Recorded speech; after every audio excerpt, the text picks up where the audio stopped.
ঈদ মুবারক। এসেছি কিশোরগঞ্জের ঐতিহাসিক কলেজ গুরুদয়াল কলেজ মাঠে। এখানে প্রত্যেক বছরই ঈদের সময় প্রচুর মানুষের সমাগম হয়, দেখতেই পাচ্ছেন আমার পিছনে অনেক মানুষ।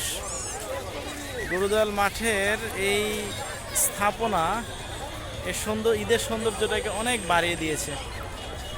আর কৃষ্ণচূড়া গাছে প্রচুর পরিমাণে ফুল এসেছে। আজকের আবহাওয়াটা অসম্ভব রকম সুন্দর। আমার বোন সে সেলফি উঠাচ্ছে, তার কিছু ভিডিও আমি করে দিয়েছি।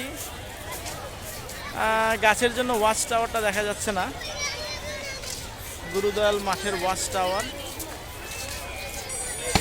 আসুন আমরা দেখি গুরুদয়াল মাঠের ওয়াচ টাওয়ার দেখা যায় কিনা। মোটামুটি এখান থেকে একটু হলেও ভিজিবল। এই হচ্ছে সেই ওয়াচ টাওয়ার। বলতে গেলে একটা সুন্দর মেলার এখানে আয়োজন হয়ে গেছে।